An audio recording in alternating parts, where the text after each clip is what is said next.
Mini episode 1358 of the FDH Lounge is brought to you by Sportsology, delivering unconventional columns and webcasts about sports, TV, music, movies, and more. Follow them on the web at sportsology.com. The FDH Lounge. You'll want to schedule your life around it. A long time ago, on a gloomy, wet Cleveland spring night, two men stand alone amidst the late-night drizzle.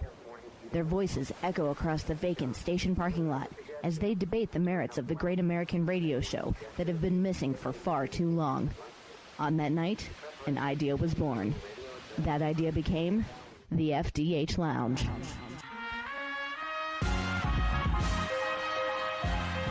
Welcome to the FDH Lounge. Hello and welcome to FDH Lounge mini episode 1358, our 2020 Summer Olympics preview.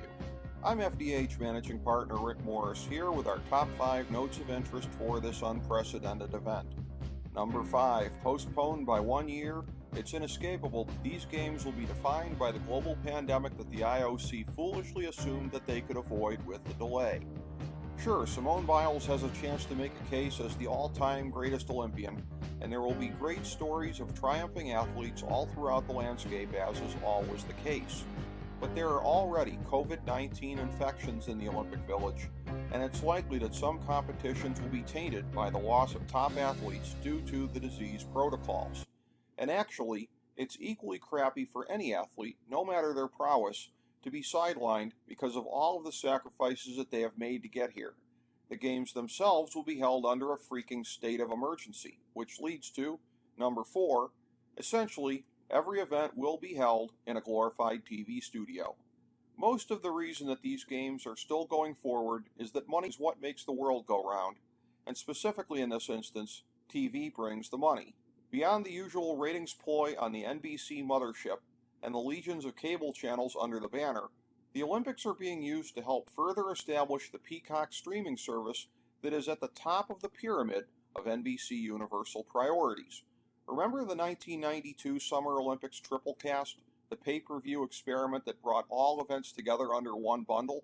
Well, essentially, Peacock will be the modern equivalent of that. Of course, with no crowds, the international TV networks are paying for glorified studio programming. That may not matter much when you're watching an event not noted for crowds going wild, for example, fencing.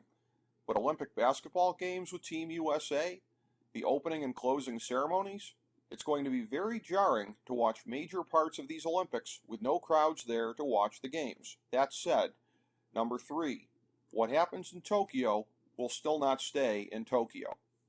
These games serve as a vital reminder of what is often forgotten in America these days, that the global pandemic is not over, even though it's almost exclusively ravaging the pockets of mouth-breathing anti-vaxxers in the U.S.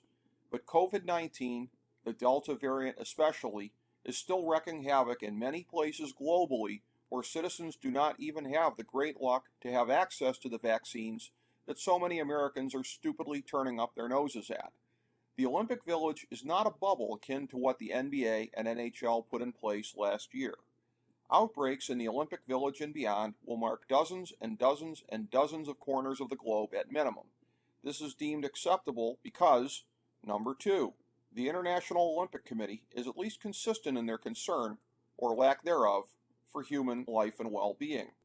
Let's not forget that it's the same governing body that essentially hosed off the blood of the Israeli athletes at Munich in 1972 and kept on grinding joylessly through the rest of those games.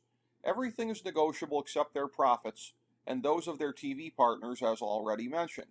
A governing body so exclusive, blue-blooded, and powerful that it makes the Bilderbergers look like a Trump rally by comparison, the IOC does what it wants because it can.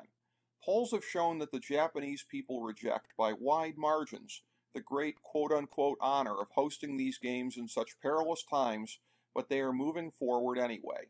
At minimum, the IOC owes Japan a rain check, the promise of games untainted by this once-in-a-century phenomenon sooner rather than later.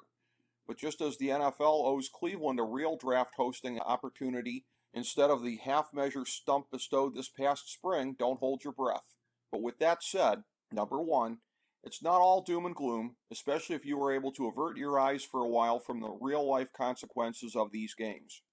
There are many incredible storylines in what should be incredible, blistering heat. As mentioned previously, Simone Biles is chasing unprecedented greatness. USA basketball is facing potentially their biggest embarrassment in the Olympics since 2004. Naomi Osaka will try to win gold in a country where she holds citizenship, as she is one of the big-time tennis and golf pros who will liven up the games.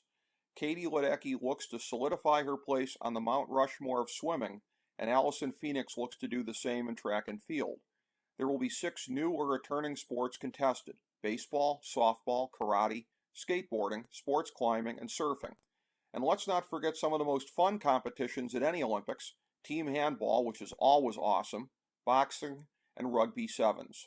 One way or another, these games are going to be remembered as completely unique. Thank you for joining us for